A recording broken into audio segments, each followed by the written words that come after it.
Good afternoon, everybody. Welcome to the physics department, or welcome back in many cases to the physics department. It's very nice to see you all here this afternoon. My name is John Wheater, as some of you probably know, and I'm the current head of the department. So what we thought we would do today in this last talk of the afternoon is to give you a little bit of an overview of what the physics department is like now, and then some slightly more detailed explanation of a couple of the very interesting things which are going on, which will be done by Alan Barr and Henry Snaith. Okay, so what's our mission? What's the physics department about these days? Well, I think it's about the things that it was always been pretty much about. We're after doing high-quality research, high-quality teaching.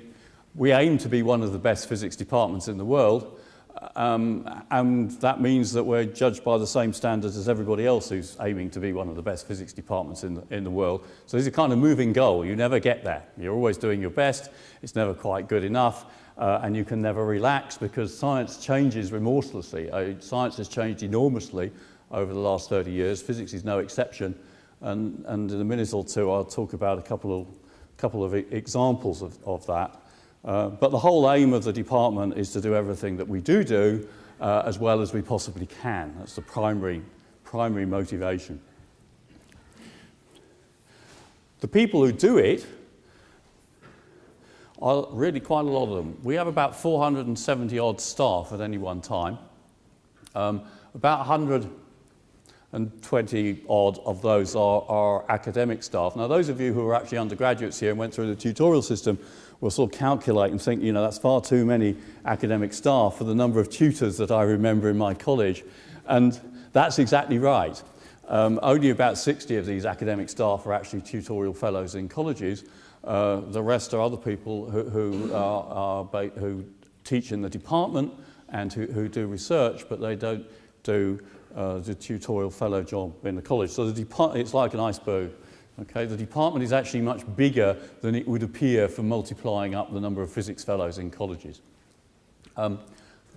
We have a large number of postdoctoral researchers. These are people who've done their PhDs and their DPhils, and they come here typically to work for a few years, maybe 3, maybe 5, on particular experiments and particular projects.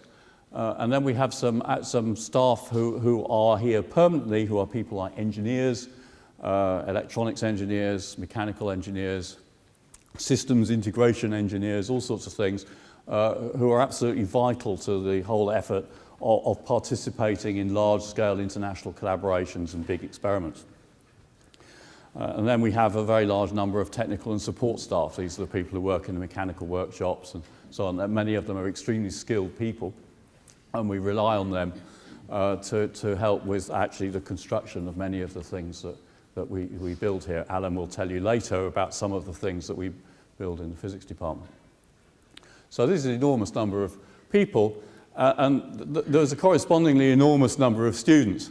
There are about 720 undergraduate students at any one time, and about 300 postgraduate students, people working for PhDs, or sorry, DPhils, I should call them. You know, that number is as big as it has ever been. These days, students and staff come from all over the world. I was actually an undergraduate here towards the end of the 1970s, and I remember very clearly at that time that almost all of the lecturers and almost all of the tutors were English, and I mean English, right? These days, it's completely different. People come from all over the world. The degrees, since most of you are here because once upon a time you once did a degree, the structure of the degrees has also changed a bit over the years. And these days it's possible to do either a 3-year or a 4-year degree in physics. About 45 people do the 3-year degree. About 120 a year do the 4-year degree. The main difference is that if you want to go on and do research, then it's really pretty much necessary to do the 4-year degree because you only do the sorts of things you need to have as a basis for being a graduate research student in the fourth year. That's when you start to specialise on particular areas of physics. Physics and philosophy continues. It's about the same size as it always has been, a rather small number of people, but it's stable. And about 100 people a year get a DPhil in physics. That's different. If you were here a long time ago, that's different from how it was then. It's still evolving. So from the academic year 2015-16, it will actually be possible to take a mathematical physics degree, a 4-year mathematical physics degree, and in that degree, you'll be able to do the first 3 years either in the mathematics department or in the physics department, and then we will be running a common 4th year in mathematical physics. So that's just being developed at the moment, and the first students will take their mathematical physics finals in 2016.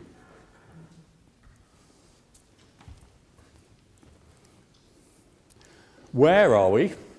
Well, it's much the same as it has been for a long time. I hope you can see this. This is an aerial photograph of the area. Up the top, where it says Physics Places, is the University Parks. And then below it, which is where we are in the middle, is the Clarendon Laboratory. That's got this little purple box around it. The Clarendon Laboratory, of course, has changed a bit. This lecture theatre is about 12 years old. A long time ago, before the lecture theatre, this was basically part of the mechanical workshop, and it was a single-storey building on this site.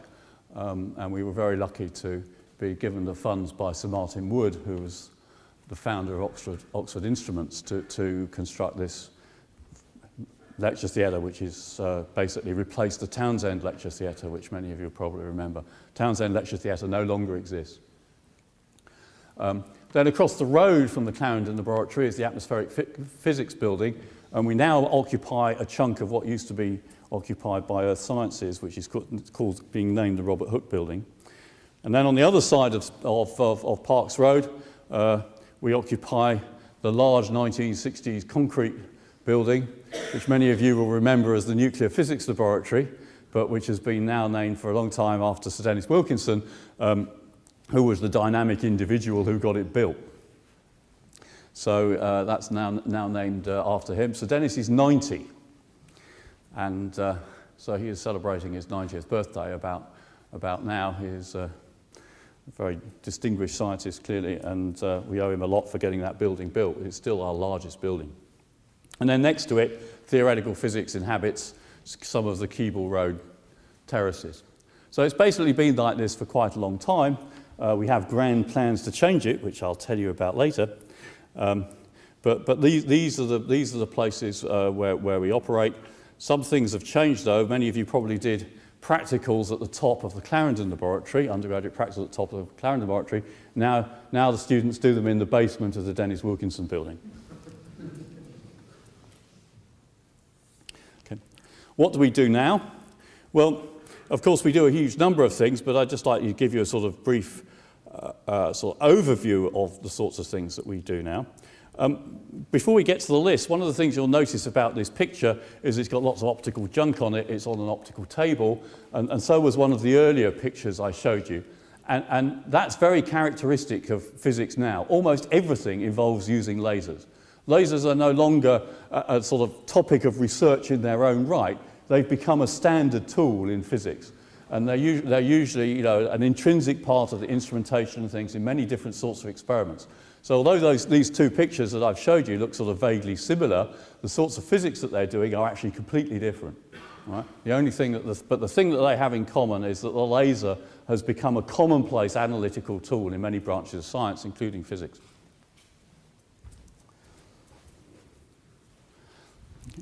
So this is a rough sort of high-level list of the things that we do now. So we do particle physics, and Alan Barr will tell you some more about that in a minute. We do astrophysics and planetary physics, including things like exoplanets, which of course are a relatively recent discovery. And there was a lecture earlier this afternoon on astrophysics.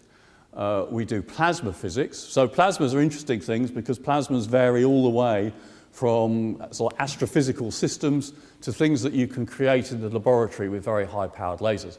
These days you can produce actual plasmas in the laboratory with high-powered lasers, and there are a number of places around the world that's done, and where people from Oxford work regularly. Then that's pretty brutal, of course, high-powered lasers. At the other end, at the delicate end of the spectrum, there's quantum optics, quantum computing. We currently have in this laboratory the most stable ion trap in the world. Its quantum coherence time is of the order of a couple of minutes. And so this is the sort of underlying technology which would be, well, one branch of underlying technology which would be useful for building a real quantum computer, if you could build it stable enough and cheap enough and all the usual problems. You know, the gear at the moment occupies a whole lab, and that's for 1 or 2 ion traps. You need large numbers of these things to make a real machine, so obviously it's not practical at the moment at a genuine technological level. It's still something which is in the regime of fundamental science. Something which is completely new is biological physics. So there we moved into that area about 10 or 12 years ago, and I'll tell you a little bit more about that in a minute. It's basically the application of physics to biological problems, and you might think, well, you know, why isn't that biology? But actually it's physics because it uses the methods of physics, and it uses the methodology of physics, and it uses the physicist's way of thinking about things. All sorts of very interesting and amazing things have come out of that, including the nanomotors, which many of you have probably had a look at. So that's a classic example of biological physics. We have a very large effort in climate science these days. So the atmospheric physics group has been around for a long time, but until recent times it's been very, very small. Now it's a very big group. And basically what we're doing is we're doing the fundamental science of the climate problem, and it extends, of course, not just beyond atmospheric physics, also to the oceans and how the oceans and the atmosphere are coupled and so on. So we have a large group of people now doing that. Soft materials, I'll leave that to Henry to explain to you an example of what that means. Quantum materials, I'll talk a little bit about that in a minute, but these are materials whose properties depend intrinsically on the quantum mechanical nature of what's going on in them. And in all of these areas, of course, we do experiment, we do observation, we do theory. So that part of it's not changed. We have always done experiment, observation, and theory, but the things that we're doing it on have evolved. Oxford sometimes seems like it never changes, but actually it does. Right? And actually, if you look at the physics department, it's changed very substantially over the last 20 years. There are a lot of things that were done 20 years ago that we don't do now. We're basically a fundamental science department. That's where our efforts are concentrated. But these days, we're very alert to the practical implications of everything we do. And we have full-time members of staff whose responsibility is to recognize the link between whatever is done in the lab and whatever is useful in the outside world. So we take this extremely seriously these days. Okay, so I just want to talk a little bit about a couple of bits of science, which are different from the ones that Henry and Alan are going to talk about. Okay, so the first one is DNA by AFM. What does this mean? Well, AFM is a thing called an atomic force microscope. So this is a very good example of the revolution in instrumentation which has taken place over the last 20 or 30 years. Basically, an AFM is a tiny whisker, think of my finger as the whisker, on a long cantilever arm, with lots of electronics to monitor the motion of the cantilever arm, and a very skilled operator to operate the whole thing. And what you do is you drag this little whisker across the surface of something. And the point of the whisker is so fine that it will pick up changes on a more or less atomic scale. Okay? Bit bigger, but more or less. And so what you actually get with the cantilever arm, of course, is a magnification of the movements of the little whisker. So as you drag this thing across the surface, it will move up and down. The cantilever arm will magnify it. The box of tricks will turn it into an electrical signal, which you can then record, of course. And by doing this, you can map out the topography of a surface. And originally, that's what AFMs were used for. They were used for relatively flat surfaces, which are relatively easy things to deal with. But these days, the people who do it have got so clever that this can actually be done on big molecules which are in a fluid. Okay? And this is a picture which was made by somebody in this department, Sonia Antarans-Contera, actually of a DNA molecule. Okay? And the way historically, the structure of DNA, of course, was discovered by doing X-ray crystallography, right? Which involves, obviously involves X-rays, but it also involves Fourier transforms in inverting the diffraction pattern in order to reconstruct the physical configuration of the molecule. The great thing about the AFM picture is that this is a direct mechanical picture of a DNA molecule. Okay? And you can actually see, it's a bit fuzzy I'm afraid, but on the left-hand side where the box is blown up a bit, you can actually see the helix structure. This is a direct mechanical image. So of course this enables you to do all sorts of things that you couldn't do before. It's a fantastic advance in instrumentation. If you never believed all this stuff about X-rays and Fourier transforms and junk like that, you don't have to anymore, all right? You can take a direct mechanical picture of a DNA molecule, which I think is pretty fantastic. Okay, so that's one thing which is a great advance and which is now used for all sorts of things. Okay. The second thing I want to talk about very quickly is something called a topological insulator. So you may remember, of course you may not, what the difference is between metals and semiconductors and insulators.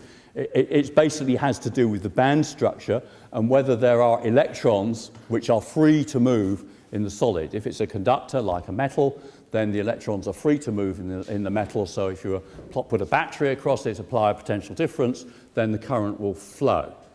Okay? If the band structure is such that there aren't any free electrons, then when you put a battery across this solid, nothing will happen. That's an insulator. And then semiconductors are the interesting ones in the middle, where by tweaking them just a little bit, you can move electrons from the conduction into the conduction band, from the lower bands. Now, all of these materials have this characteristic that when the current flows or doesn't flow, what you're talking about is current flowing through the bulk. Right? So if you have an electrical wire and you connect it to a car battery, right, then of course a large amount of current flows down it, and that current flows through the bulk of the wire. And in fact, of course, it heats it very fast and it melts it, and many of us saw that in school, never mind university. Okay. Now, been discovered in the last decade. There's actually another way of doing this. You can have a material which is an insulator in the bulk. Right?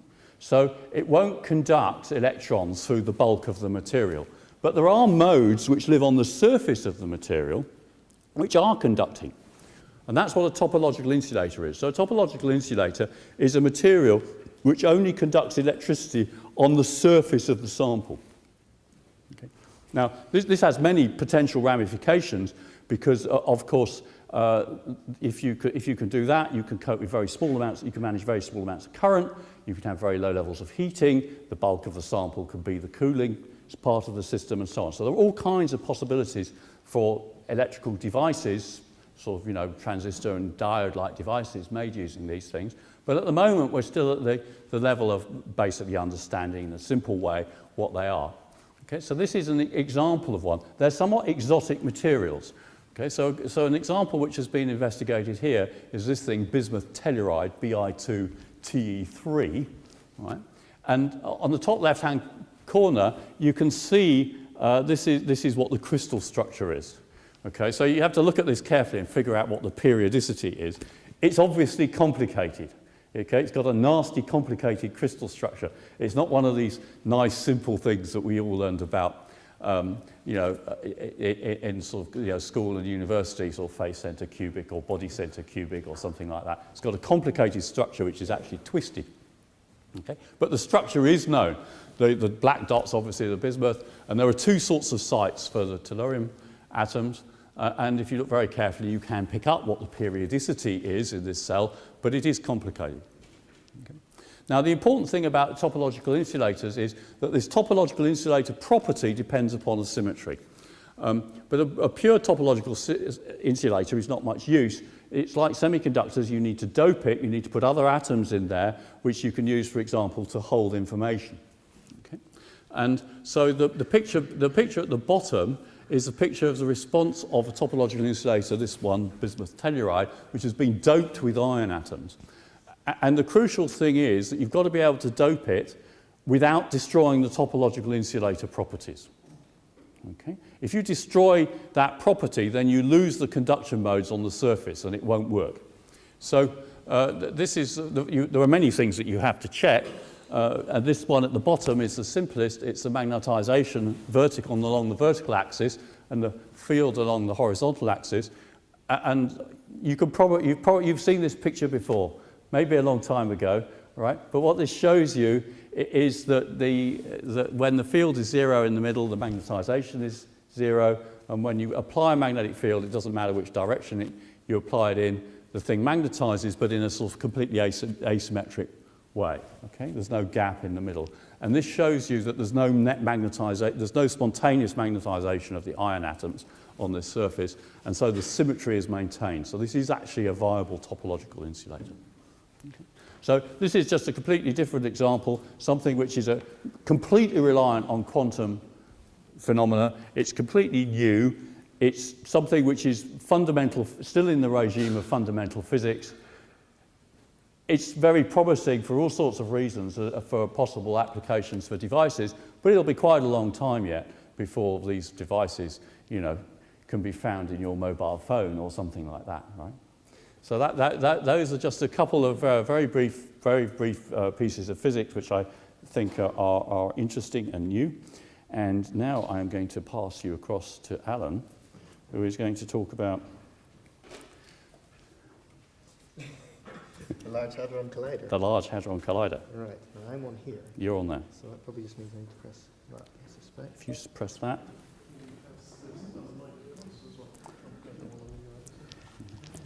You want that one? Yep. And I have to mute this one. Indeed. There you go.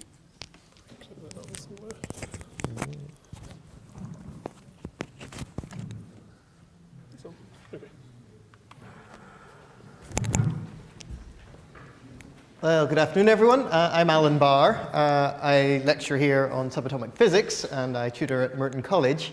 And I also spend a good bit of my time in Geneva, since my research is focused on the smallest particles, the fundamental constituents of the universe, and trying to understand them. And this is something that Oxford is playing a very major role in and has been for some time.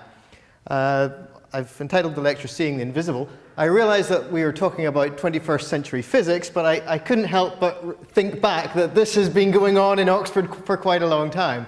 This being an alumni day, I thought I'd remind myself that Robert Hooke was an alumnus of Oxford back in the 17th century rather than the 21st century.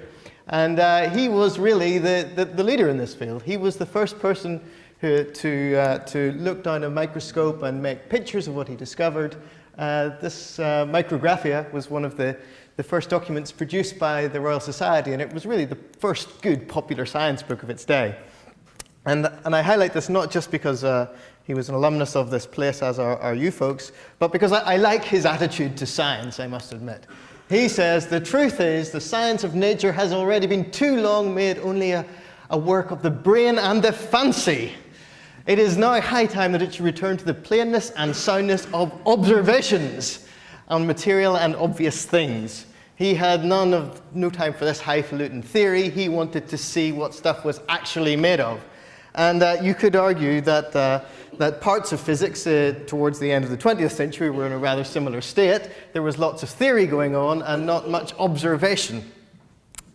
What Hooke was using was an apparatus that looked a bit like this. On the right is his diagram, and on the left is a reconstruction. And I highlight this because this microscope it has, of course, the same principles for what we use today in particle physics.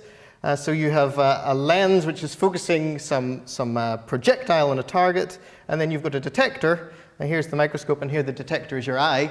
In particle physics today, we have the same thing. We're firing high energy objects at a projectile, and then we're scattering them off, and then we're measuring what comes off. Our apparatus looks a little bit different, but the principles are exactly the same. And Hooke led us on this voyage that started off with cells and then magnified and magnified and magnified with more and more technology coming in at each point, until these days we can see objects which are 1,000 times smaller than a proton, which I think is pretty impressive. Now, health warning, you don't need to understand the equations on this mug, but it is a wonderful thing that the theory of the subatomic world can be encapsulated on your coffee cup. And those of you who can remember back may remember the covariant form of Maxwell's equations, which is what's up the top here. Underneath them is a little bit of Dirac. And then underneath that again, you can see what is the last part of what's the standard model, which is the theory of the subatomic world. And you needn't understand everything that's going on here. Some of you may not. But it's worth pointing out that this symbol phi appears several times in here.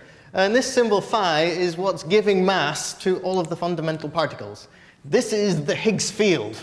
And without this Higgs field, none of the other particles, neither the bosons nor the fermions, would have any mass, and the world would not work the way we do, the way we see it. But this theory is all very well and good, but like Robert Hooke, I think we should think to ourselves, is this the truth, or is this just some highfalutin theory that may not bear any resemblance to reality? What we want to do is get some observations and some tests of this theory. And the theory predicts that if you thwap this field, you will excite it, and you will be able to make particles travel along through it. And the excitations of this field are the Higgs boson.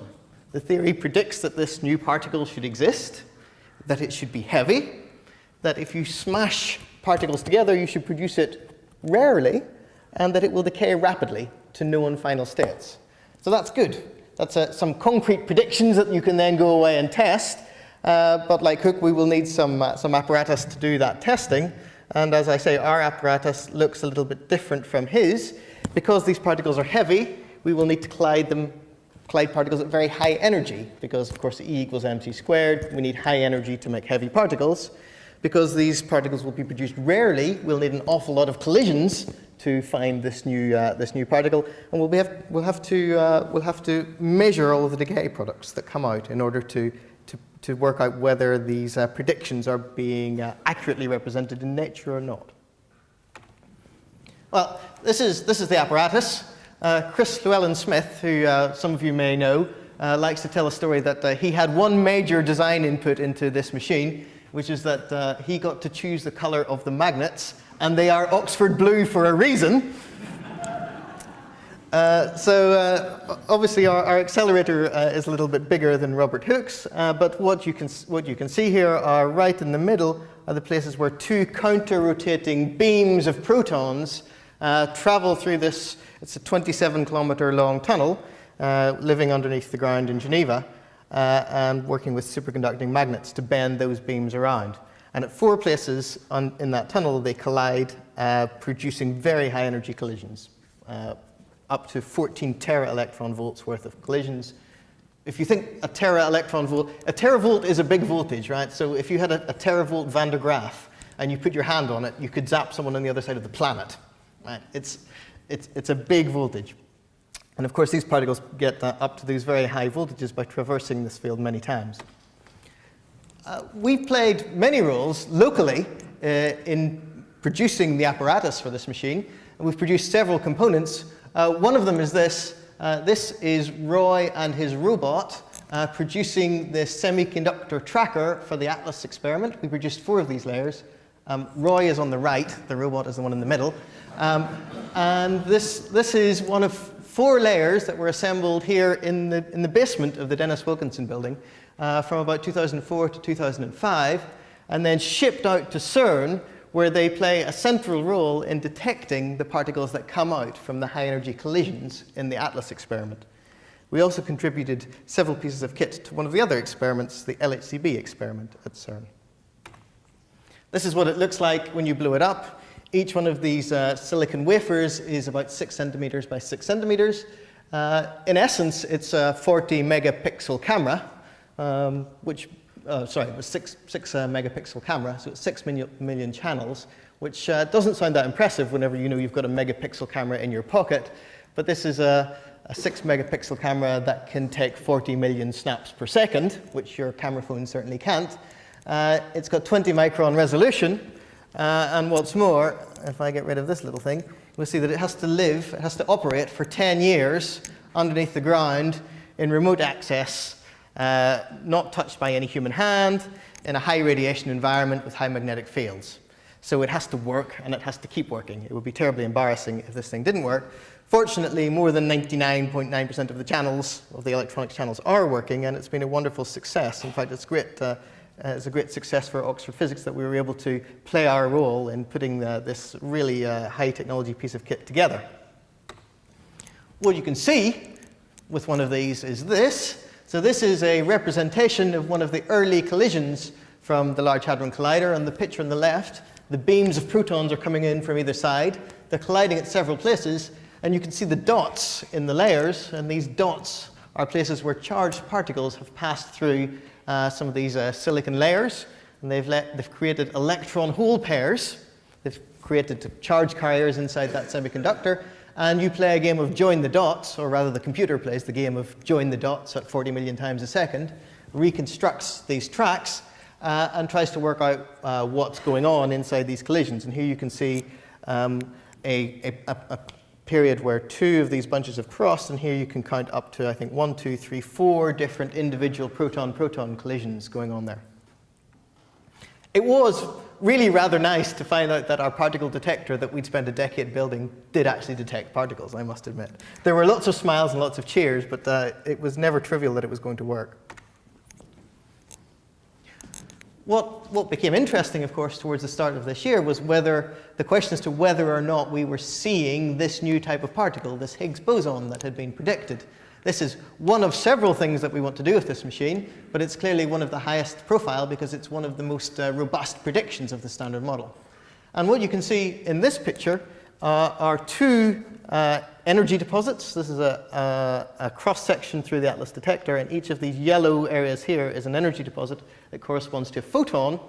And we can tell that they're photons because there are energy deposits with no tracks pointing towards them.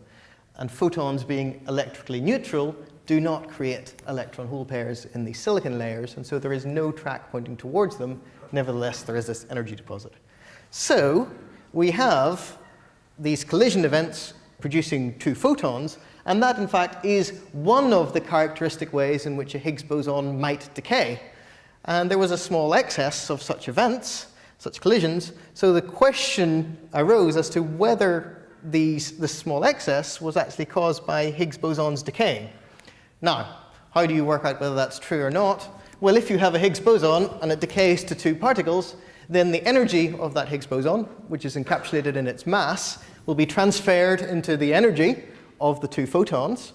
And if you can remember back to your first year relativity course, if you were doing one at the time, we certainly do one now, then you add up the Lorentz vectors for those two photons, and you square that thing up. You find what's called the invariant mass of that photon pair. And if you plot the distribution of that, then you should find a very special energy, or a special mass, which is the energy of this new particle. And this is what was done. This is the data that were taken up to July this year. And you can see a bump in this distribution. It's not an enormous bump, but you can see that there are lots of two-photon events where the invariant mass of the two-photon pair ranges anywhere from 100 up to 160 giga-electron volts and beyond. But there's one special area in which there's this excess, and this excess is coming from a small number of events, a handful, in which you've produced in this very violent high-energy collision a Higgs boson, and it's decayed to a pair of photons, leaving extra events there. Now, this is wonderful. It was calculated that the probability of a background fluctuation, statistical probability of a background fluctuation causing this bump, was about 2 in a billion or so. So that's good enough for us to claim a discovery. So off we go and we do claim our discovery, and lots of people talk about it. In fact, it made the front pages of nearly all of the good papers around the world, though seemingly despite the fact that the British press has gone very prurient these days, the Sun newspaper chose to highlight this delightful young lady's antics instead, seemingly. Okay, but despite having found something interesting and exciting, and this being, a really great achievement already in the very early days of the Large Hadron Collider, there is an awful lot still to be found. we found a particle, but we don't know exactly what sort of a particle it is. We are not sure yet whether it is the or even a Higgs boson. There are plenty of alternative theories which predict more than one Higgs boson. And so we do need to go away and measure its properties in detail in order to work out whether this was the particle predicted by Peter Higgs and others. Simultaneously, we can use these same high-energy collisions to probe many other questions. And Oxford graduate students are actively working on each of the different questions that you can see here. The question as to why the world is made out of matter rather than antimatter is not yet addressed in completeness. And in fact, we had some interesting results from an Oxford-led analysis on the LHCb experiment earlier on this year, which may hint at the answer to that question. We're also looking for evidence of production of dark matter particles, WIMPs, if you like, the things that the astronomers tell us are making up the majority of the content of the universe, but which we've never been able to produce in the laboratory up until now. So we're looking for evidence of those. And like John said at the beginning, we're always keeping our eye open to anything else that might be out there, because no matter what your wonderful theorist friend might tell you, he might actually be wrong. So the next steps for what we are trying to do in the particle physics laboratory is that we are, of course, playing our continuing role in the ATLAS and the LHCb experiments. Our graduate students, our postdocs, and others are central to the operation of those experiments out at CERN, and they've typically go on an attachment there for a year during their PhD. And so we're continuing to run and operate those experiments, but at the same time, we're looking to the future, and in particular, having had this great success in building this semiconductor tracker, this silicon tracker for the ATLAS experiment, we are about to replace it. The reason being, it's going to die. It's going to die of radiation sickness because it's being zapped by particles all the time. And in order to take advantage of the larger collision rate from the Large Hadron Collider that we expect in the next 10 years, we need one that is 10 times better. Of course, this is always what happens. You build something, you pat yourself on the back, you think you've done very well, and someone says, very good, can you do it 10 times better? And that's what we're up to at the moment. We're trying to build one that has got 10 times better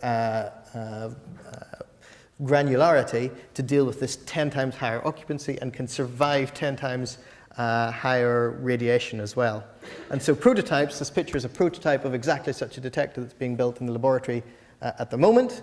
We're doing the analysis, and we're also trying to develop new technologies that will push us beyond current capabilities. The reason being that you can't keep on building bigger and bigger and bigger accelerators forever.